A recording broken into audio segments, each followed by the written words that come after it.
Hello friends, good morning. നമ്മുടെ Kerala T V സീരിയലിലേക്ക് എല്ലാവർക്കും സ്വാഗതം. അങ്ങനെ നമ്മുടെ കിരണും കല്യാണിയും ഒക്കെ കൂടെ ചേർന്ന് പ്രകാശനെക്കുറിച്ചുള്ള കാര്യങ്ങൾ സംസാരിച്ചുകൊണ്ടിരിക്കുക. ഈ സമയത്ത് ആശുപത്രിയിലായിട്ടും അഹങ്കാരത്തിന് യാതൊരു കുറവുമില്ലാതെ പ്രകാശം കിടന്ന് വലിയ ആളായിക്കൊണ്ടിരിക്കുകയാണ്. അപ്പോഴാണ് കാദംബരിയും രതീശനും കൂടെ അങ്ങോട്ടേക്ക് ചെല്ലുന്നത്. അവരെ മൈൻഡ് പോലും ചെയ്യുന്നില്ല. വലിയ ആളാണെന്നുള്ള ഭാവത്തിൽ തന്നെ പ്രകാശൻ ഇങ്ങനെ കിടക്കുന്നു. എന്തായാലും പ്രകാശനോട് പൈസയുടെ കാര്യങ്ങളും കല്യാണിയുടെ കാര്യങ്ങളൊക്കെ പറഞ്ഞപ്പം ഇനി ആ നാശം കെട്ടവളുടെ ഒരു കാര്യം എനിക്ക് കേൾക്കണ്ട, ഞാൻ ഈ നാട് വിടും എന്നും പറഞ്ഞുകൊണ്ട് പ്രകാശൻ ഇങ്ങനെ പറഞ്ഞു. എടി കാതു, ഇങ്ങേര് നാട് വിട്ട് പോയാലേ പിന്നെ ഇങ്ങേരുടെ മോളും മരുമോനും എന്നുള്ള നിലയ്ക്ക് നമ്മളായിരിക്കും ബാധ്യത തീർത്തു കൊടുക്കേണ്ടി വരുന്നത്. അല്ലെങ്കിലേ നമുക്കും തല്ലുകൊള്ളൂ എന്ന് രതീശൻ പറഞ്ഞു. അതെ, പോകുമ്പോഴേ അമ്മയെ വേണമെങ്കിൽ നിങ്ങൾ കൊണ്ടുപോയിക്കോളണം. പിന്നെ നിങ്ങളുടെ ഭൂലോകപാഴായി മോനുണ്ടല്ലോ, അവനെ ഇവിടെ നിർത്തിയിട്ട് പോയാൽ മതി കേട്ടോ എന്ന് പറഞ്ഞു. നിങ്ങൾക്ക് തരേണ്ട തല്ല് അവൻ നിന്ന് കൊള്ളട്ടെ. എൻ്റെ മോന് തല്ല് കിട്ടുന്നതാണല്ലേടാ നിനക്കൊക്കെ കാണേണ്ടതെന്ന് പ്രകാശൻ അന്നേരം ചോദിച്ചു. ഞാൻ എവിടെ പോകുന്നുണ്ടെങ്കിലും എൻ്റെ മോനെ ഞാൻ കൂടെ കൊണ്ടുപോകൂടാന്നും പറഞ്ഞു വലിയ ആളാവുക. അവനെ എനിക്കെല്ലാം നിർബന്ധമാണെങ്കിൽ കൊണ്ടുപോയിക്കോട്ടോ, പക്ഷേ നിങ്ങൾ എവിടെ അവനെ കൊണ്ടുപോയാലും പിന്നാലെ തല്ലാൻ ആളുണ്ടാകുമെന്നുള്ള കാര്യം രതീശനെ ഓർമ്മപ്പെടുത്തി. അങ്ങനെ ഇവർ നിൽക്കുമ്പോഴാണ് രാജപ്പൻ അങ്ങോട്ടേക്ക് വരുന്നത്.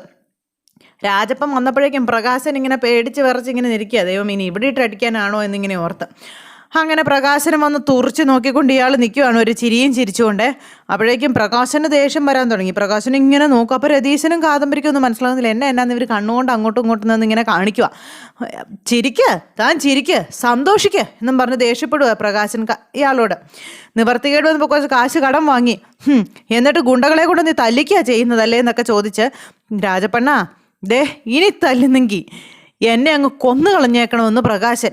അങ്ങനെ ജഡം പോലെ എന്നെ കിടത്തരുതെന്നും. ഇനി അതിൻ്റെ ഒന്നും ആവശ്യം വരുവേലടാ, എന്താണെന്ന് അറിയാവോ, ഇത് കണ്ടോ എന്നും പറഞ്ഞുകൊണ്ട് കയ്യിൽ ഇരുന്ന് ആ ഒരു ചെക്ക് എടുത്ത് കാണിച്ചു. അപ്പോൾ അങ്ങനെ കയ്യിലിരുന്ന് ആ ചെക്ക് എടുത്ത് കാണിച്ചിട്ട് നിന്റെ മകള് തന്നാ, നീ തള്ളിക്കളഞ്ഞ നിന്റെ മകള് കല്യാണി എന്നും പറഞ്ഞുകൊണ്ട് ആ പൈസയുടെ ചെക്ക് അങ്ങ് കാണിച്ചു കൊടുത്തു.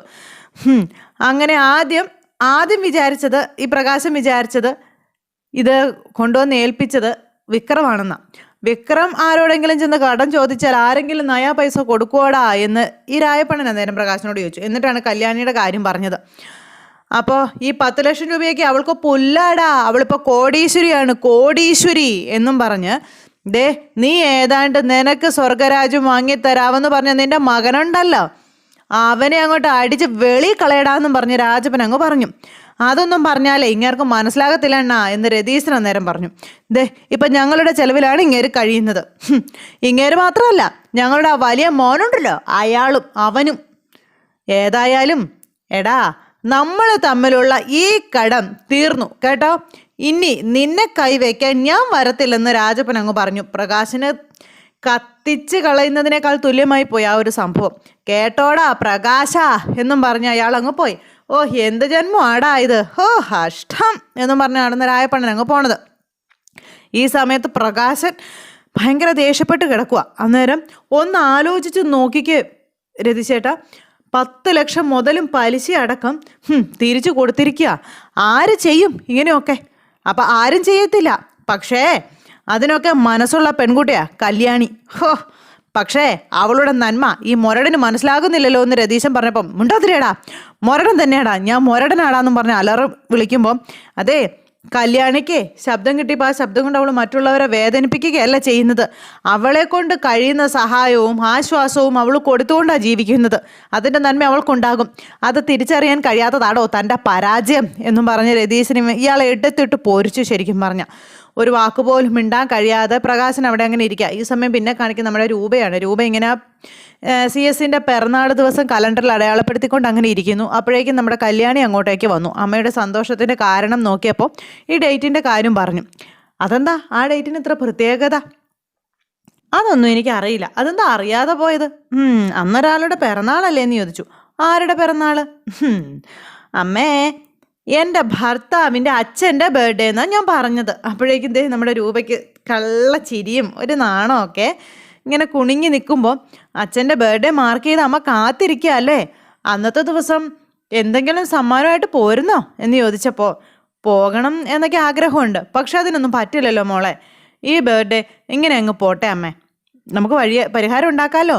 അടുത്ത ബർത്ത്ഡേക്ക് അമ്മ ഉറപ്പായിട്ടും ജനുവരി 15 അച്ഛനൊപ്പം ഉണ്ടാകും, അത് ഉറപ്പായ കാര്യമാണെന്ന് പറഞ്ഞു. അത് ഞാൻ അമ്മയ്ക്ക് തരുന്ന ഉറപ്പാണെന്നും. അത് കേട്ടപ്പോൾ രൂപയ്ക്ക് സന്തോഷമായി. എനിക്ക് ശബ്ദം കിട്ടിയപ്പോൾ ഞാൻ കിരണേട്ടനോട് വാശിയോടെയാണ് പറഞ്ഞത് അച്ഛനെയും അമ്മയെയും തമ്മിൽ ഒന്നിപ്പിക്കുമെന്ന്. അതിതുവരെ നടന്നില്ലെങ്കിലും അച്ഛനോടുള്ള അമ്മയുടെ ദേഷ്യമൊക്കെ മാറിയില്ലേന്ന് ചോദിച്ചു. മാറിയെന്ന് രൂപ പറഞ്ഞു. അങ്ങനെ ഇവർ രണ്ടുപേരും സന്തോഷമായിട്ട് നിൽക്കുക. ഒന്നിച്ച് താമസിച്ച 7 വർഷവും അദ്ദേഹത്തിൻ്റെ ബർത്ത്ഡേ ഗംഭീരമായിട്ടാണ് ഞങ്ങൾ ആഘോഷിച്ചിട്ടുള്ളതെന്നുള്ള കാര്യം രൂപ അന്നേരം പറഞ്ഞു. പിന്നീട് എല്ലാവരും ബഗാസുരൻ എന്ന് വിളിക്കുന്ന ആ അസുരൻ കമ്പനിയിൽ തിരുമറികൾ നടത്തിയിട്ടുണ്ട്. അത് കൈയോടെ പിടിച്ച സമയത്തായിരിക്കും അവൻ ചന്ദ്രേട്ടനെ ചതിച്ചിട്ടുള്ളതെന്നുള്ള കാര്യമൊക്കെ പറഞ്ഞു നമ്മുടെ രൂപ. അത് കേട്ടപ്പം ശരിയാണെന്ന് മനസ്സിലായി കല്യാണിക്കും. അതുകൊണ്ട് അച്ഛന് നഷ്ടപ്പെട്ടു പോയത് അച്ഛൻ്റെ 25 വർഷങ്ങളാണ് അമ്മേ. ഭാര്യയും മക്കളും ഇല്ലാതെ അച്ഛൻ അത്രയും കാലം ഒറ്റപ്പെട്ട് ജീവിക്കുകയായിരുന്നു എന്നുള്ള കാര്യങ്ങളും പറഞ്ഞു. അന്യരാജ്യത്തായതുകൊണ്ട് പലതും മറന്നു കാണുമെന്ന് കരുതാം. അപ്പോൾ അതേപ്പറ്റിയൊന്നും ആലോചിക്കാനേ വയ്യ മോളെ എനിക്ക്. അതൊന്നും എനിക്കറിയില്ല. എൻ്റെ ആങ്ങളെയും കുടുംബത്തെയും ചലിക്കാൻ പറ്റാത്ത അവസ്ഥയിലാക്കിയിട്ട് എനിക്ക് എൻ്റെ ചന്ദ്രേട്ടനോടൊപ്പം ജീവിക്കണമെന്നൊക്കെ രൂപ ഇങ്ങനെ പറഞ്ഞപ്പോൾ അത് കാണാൻ വേണ്ടി കാത്തിരിക്കും അമ്മേ, സോണിയും ഞങ്ങളും ഒക്കെ എന്ന് കല്യാണിയും പറഞ്ഞു. അങ്ങനെ അമ്മയും മോളും കൂടെ ആ കാര്യമൊക്കെ സംസാരിച്ചുകൊണ്ട് അങ്ങനെ ഇരിക്കുക. അപ്പോൾ അതെല്ലാം കഴിഞ്ഞതിന് ശേഷം പിന്നീട് നമ്മുടെ കല്യാണി രൂപയെ സംസാരിച്ചിട്ട് വന്നു കഴിഞ്ഞപ്പോഴേക്കും CS-ൻ്റെ അരികിലേക്ക് കിരൺ പോയി. അവിടെ ചെന്ന് അച്ഛനുമായിട്ട് സംസാരിച്ചുകൊണ്ടിരിക്കുമ്പോൾ ഈ ഫോണിലേക്ക് വരുന്ന മെസ്സേജിനെ കുറിച്ചുള്ള കാര്യങ്ങൾ അച്ഛൻ മകനോട് പറയുക. അപ്പോൾ അവിടുത്തെ കാര്യസ്ഥൻ ചേട്ടനും ഇന്നലെ 12 മണിക്ക് ശേഷം അദ്ദേഹത്തിന് മെസ്സേജോട് മെസ്സേജാണെന്ന് പറഞ്ഞു. ആണോ അച്ഛാ, അതെന്ത് മെസ്സേജാ അച്ഛാ അയച്ചത്? അപ്പോൾ ഗുഡ് നൈറ്റ്. വീണ്ടും 12 മണിക്ക് ശേഷം പിന്നീടൊരു മെസ്സേജ് വന്നു, ഉറങ്ങിയോ എന്നും ചോദിച്ച്. അങ്കിളെ സംഗതി കൈവിട്ട് പോവാണല്ലോ എന്ന് കിരൺ. അങ്ങോട്ട് അയക്കുന്നില്ലല്ലോ, അതുകൊണ്ട് കുഴപ്പമൊന്നുമില്ല എന്ന് പറഞ്ഞു അദ്ദേഹം. അത് അൺനോൺ നമ്പർ ആയതുകൊണ്ട്. അല്ലെങ്കിൽ കാണാമായിരുന്നു, അച്ഛൻ അങ്ങോട്ടും ചിലപ്പോൾ മെസ്സേജൊക്കെ അയച്ചേനേന്ന് കിരൺ പറയുമ്പോൾ, എടാ ഞാൻ നിന്നോട് പറഞ്ഞല്ലോ അങ്ങോട്ട് വിളിക്കുന്ന സമയത്ത് നമ്പർ നിലവിലില്ലെന്നാ പറയുന്നത്. നിലവിലെങ്ങാനും ഉണ്ടായിരുന്നെങ്കിലേ ഞാൻ പുളിച്ച മലയാളം തന്നെ അങ്ങ് പറഞ്ഞേനേന്ന് അദ്ദേഹം പറഞ്ഞു. അച്ഛാ, ആരെങ്കിലും സ്നേഹം കൊണ്ട് വിളിക്കുമ്പോൾ ഇങ്ങനെയൊക്കെ ചെയ്യാൻ പാടുണ്ടോ അച്ഛാ? എടാ എനിക്കുണ്ടല്ലോ ഒരു ഭാര്യയുണ്ട്, 2 മക്കളും ഉണ്ട്. ഭാര്യയും മക്കളും ഒക്കെ പ്രേമിക്കാൻ എന്താ തടസ്സമാണോ? എടാ മിണ്ടാരിടാ. അതെ പറഞ്ഞു ഇനി അച്ഛനെ കൊണ്ടും പ്രേമിപ്പിക്കൊന്നും വേണ്ട കേട്ടോ എന്ന് കാര്യസ്ഥൻ ചേട്ടനും പറഞ്ഞു. എടോ അങ്ങനെ പ്രേമിക്കാനാണെങ്കിലേ ഒരുപാട് പേര് അതിനൊക്കെ ശ്രമിച്ചതാ. അതായത് എനിക്കൊരു 10-35 വയസ്സ് പ്രായമുള്ളപ്പോഴാണ് ഞാനങ്ങ് സ്റ്റേറ്റ്സിലേക്ക് പോയത്. അവിടെ ഒരുപാട് അമേരിക്കൻ മലയാളികളും അതുപോലെ മദാമ്മമാരൊക്കെ സൗഹൃദം കാണിച്ചൊക്കെ വന്നതാ. നോക്കിക്കേ, ഒന്നിനെയും ഞാൻ അടുപ്പിച്ചിട്ടില്ല എന്നും പറഞ്ഞിരിക്കുക കിരൺ. എന്തായാലും എൻ്റെ പൊന്നുമോനെ, നീ ഇപ്പം എന്നെ സംശയിച്ചില്ലേ? അപ്പോഴേ അച്ഛൻ ഈ നമ്പർ ഉണ്ടല്ലോ അതങ്ങ് ബ്ലോക്ക് ചെയ്തേക്കാന്ന് പറഞ്ഞു. അയ്യോ അച്ഛാ, അതൊന്നും വേണ്ട അച്ഛാ. അതല്ലടാ, അത് ശരിയാവില്ല. ഇതാ രാഹുലിൻ്റെ നമ്പറാണോ എന്ന് എനിക്കൊരു സംശയം ഉണ്ടെന്ന് പറഞ്ഞു നേരെ CS. ഞാൻ നിന്നോട് പറഞ്ഞില്ലേ, എന്നോടിപ്പോൾ രൂപയ്ക്ക് പഴയ പോലെ ദേഷ്യമോ കാര്യങ്ങളോ ഒന്നും ഇല്ല. തമ്മിൽ കാണുന്ന സമയത്ത് മുഖം തിരിച്ചൊക്കെ പോയിട്ടുണ്ട്, പക്ഷെ അങ്ങനെ കടിച്ചു കീറാനൊന്നും വന്നിട്ടില്ലെന്നുള്ള കാര്യവും പറഞ്ഞു. ഇനി അത് മനസ്സിലാക്കിയ രാഹുല് ഞങ്ങളെ വീണ്ടും തെറ്റിക്കാനുള്ള ശ്രമത്തിലാണോ എന്ന് എനിക്കൊരു സംശയം ഉണ്ടെന്ന് പറഞ്ഞപ്പോൾ, അങ്ങനെയൊന്നും ഉണ്ടാവില്ല അച്ഛാ, ഇതൊരു രസമല്ലേ എന്ന് ചോദിച്ചു. മെസ്സേജ് അയക്കുന്നവർ അയച്ചോട്ടെ, അച്ഛനെന്താ? പിന്നെ അച്ഛൻ്റെ മനസ്സ് പാളിപ്പോകാതിരുന്നാൽ മതിയെന്ന് പറഞ്ഞു കിരൺ. ഡാ ഒന്നേറ്റ് പോയിക്കേ. അച്ഛനെ പ്രേമിപ്പിക്കാൻ നടക്കുന്ന ഒരു മോൻ, ബെസ്റ്റ് മോൻ തന്നെ, കൊള്ളാം എന്നും പറഞ്ഞ് അങ്ങനെ ഇരിക്കുന്ന അച്ഛനെ നോക്കി ഒരു കള്ള ചിരിയായിട്ട് നമ്മുടെ കിരൺ ഇങ്ങനെ അവിടെ ഇരിക്കുവാണേ. എന്തായാലും അച്ഛൻ്റെ ആ ഒരു മാനസികാവസ്ഥയൊക്കെ കിരണിന് നല്ലപോലെ മനസ്സിലായി. അങ്ങനെ കിരൺ അച്ഛനുമായിട്ട് സംസാരിച്ചിട്ട് അവിടെ നിന്ന് ഇങ്ങ് പോന്നു. ഇത് കഴിഞ്ഞതിന് ശേഷം പിന്നെ രൂപയും അതുപോലെ കല്യാണിയും കൂടി ഇരുന്ന് ഭക്ഷണം കഴിച്ചുകൊണ്ടിരിക്കുക. അങ്ങനെ ഭക്ഷണം കഴിക്കുന്ന സമയത്തും അവിടെ ഇരുന്ന് നമ്മുടെ രൂപ ഇങ്ങനെ കള്ളത്തരത്തിൽ മെസ്സേജ് വിടാനൊക്കെ ആയിട്ട് ഇങ്ങനെ ശ്രമിച്ചുകൊണ്ടേ ഇരിക്കുക. കല്യാണി ഇതൊക്കെ ശ്രദ്ധിക്കുന്നുണ്ട് കേട്ടോ. കല്യാണിയുടെ അടുത്ത് വല്ല കള്ളക്കളികളും നടക്കും? ഒരു കള്ളക്കളിയും നടക്കില്ല. എന്തായാലും അങ്ങനെ നമ്മുടെ രൂപ കല്യാണിയെ പറ്റിച്ച് CS-ന് മെസ്സേജൊക്കെ അയച്ച് നല്ല ഹാപ്പി ആയിട്ട് അങ്ങനെ ഇരുന്ന് ഭക്ഷണം കഴിച്ചുകൊണ്ടിരിക്കുന്നു. അപ്പോൾ ഇവിടെ കിരണും അതുപോലെ അച്ഛനും കായസ്ഥൻ ചേട്ടനും കൂടെ ഫുഡ് കഴിച്ചുകൊണ്ടിരിക്കുക. അന്നേരമാണ് മെസ്സേജ് അങ്ങ് ചെല്ലുന്നത്. അതേണ്ട വീണ്ടും മെസ്സേജ് വന്നല്ലോ എന്ന് പറയുകയും ചെയ്തു അദ്ദേഹം.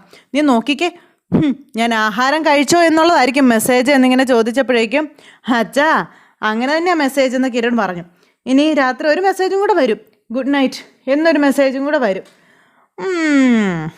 കൊള്ളാം അങ്കിളേ, ഇത് മുടിഞ്ഞ പ്രേമമാണല്ലോ എന്ന് പറഞ്ഞ നേരം കിരണേ ഇത് കേട്ടപ്പോൾ അദ്ദേഹം ചിരിക്കുക. വല്ലാത്തൊരു ശല്യം തന്നെ ആയിരിക്കുക. എന്തോന്നു ശല്യം? ആഹാ, വല്ലപ്പോഴും കൂടിയല്ലേ അച്ഛൻ ഒരു മെസ്സേജ് വിടുന്നത്? വല്ലപ്പോഴും കൂടിയോ? എടാ, ഇത് എല്ലാ ദിവസവും ഇങ്ങനെ തന്നെയാടാ. അച്ഛാ, അതൊരു 2-3 കാര്യമല്ലേ ഉള്ളൂ. അതൊക്കെ ഒരു രസമുള്ള കാര്യമല്ലേ അച്ഛാ? പിന്നെ ഇപ്പോൾ വാർദ്ധക്യത്തിൽ ആളുകളുടെ മുഷിച്ചിൽ മാറ്റാൻ ചില സന്നദ്ധ സംഘടനകൾ ഇങ്ങനെയൊക്കെ ചെയ്യുന്നുണ്ടെന്ന് പറഞ്ഞപ്പം, ഓ അത് ശരി, സന്നദ്ധ സംഘടനകളുടെ ജോലികൾ ഇപ്പോൾ മനുഷ്യരെ കളിപ്പിക്കലാണോ എന്ന് CS അന്നേരം ചോദിച്ചു. എന്നിട്ട് ഇവർ രണ്ടുപേരും കൂടെ അതൊക്കെ പറഞ്ഞുകൊണ്ടിരിക്കാം. അപ്പോൾ ഈ സമയത്ത് നമ്മുടെ കിരൺ വേഗം കല്യാണിയുടെ ഫോണിലേക്ക് മെസ്സേജ് ഇട്ടു. അമ്മ മെസ്സേജ് വല്ലതും അയക്കുന്നുണ്ടോ എന്ന് ചോദിച്ചു. അപ്പോൾ രൂപ ഇങ്ങനെ കല്യാണി നോക്കുവാണ്. അപ്പോഴേക്കും നമ്മുടെ കല്യാണി അവിടെ ഇരുന്ന് ഇങ്ങനെ മെസ്സേജ് അയക്കുന്നു. അപ്പോൾ രൂപ ഇതൊക്കെ ശ്രദ്ധിക്കുന്നുണ്ട്. അങ്ങനെ അവർ മെസ്സേജ് അയക്കലും കഴിക്കലും ആയിട്ട് അങ്ങനെ ഇരിക്കുന്നു. അപ്പോൾ രൂപ ചോദിച്ചു, ആർക്കാ മെസ്സേജ് അയക്കുന്നതെന്ന് ചോദിച്ചു. അപ്പോൾ കിരണേട്ടനാ, ഞാൻ ആഹാരം കഴിച്ചോന്ന് ചോദിച്ച മെസ്സേജ് വന്നതാണെന്ന് പറഞ്ഞു. ഓഹോ, അല്ലെങ്കിൽ രണ്ടുപേരും ഒന്നിച്ചിരുന്നാണല്ലോ ആഹാരം കഴിക്കുന്നതല്ലേ, ഞാനത് ഓർത്തില്ല എന്നും പറഞ്ഞ് അങ്ങനെ ഇരിക്കുന്നു. അപ്പോഴേക്കും കിരണിൻ്റെ ഫോണിലേക്ക് മെസ്സേജ് വന്നു. അപ്പോൾ CS ഇതുപോലെ തന്നെ ചോദിച്ചു, ആരാ മെസ്സേജ് അയക്കുന്നത്? അപ്പോൾ കല്യാണിയാന്ന് പറഞ്ഞു.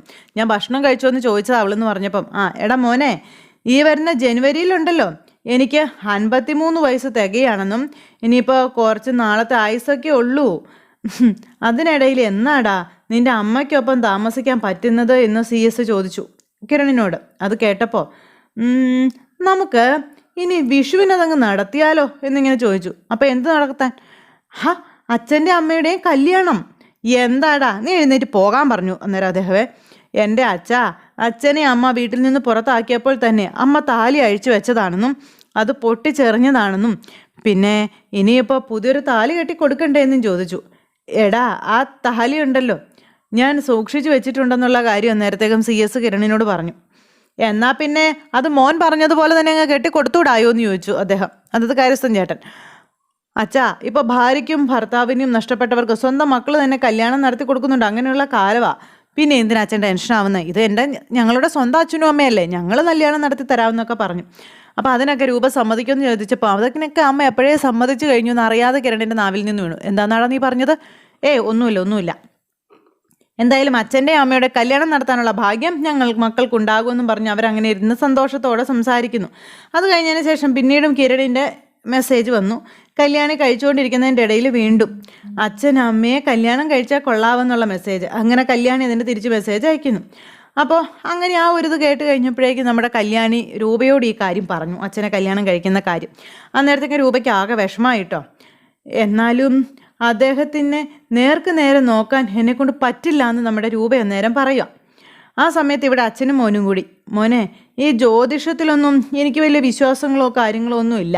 പിന്നെ എൻ്റെ ഒരു മുത്തശ്ശനുണ്ടായിരുന്നു, പേരെടുത്ത ജ്യോത്സ്യനാ, അദ്ദേഹം പറയുന്നതൊക്കെ അച്ചട്ടായ കാര്യമാണെന്നും പറഞ്ഞ് അദ്ദേഹം ഒരിക്കൽ എന്നോട് പറഞ്ഞതാ എനിക്ക് 2 കല്യാണം ഉണ്ടാകുമെന്ന്. അപ്പം അത് കേട്ട് കഴിഞ്ഞപ്പോൾ നമ്മുടെ കിരണിങ്ങനെ ഞെട്ടി. എടാ, നീ സംശയിക്കൊന്നും വേണ്ട, ഇപ്പം രൂപയെ 2ാമത് കല്യാണം കഴിക്കുന്ന കാര്യം പറഞ്ഞില്ലേ, അതാ ഞാൻ പറഞ്ഞത്.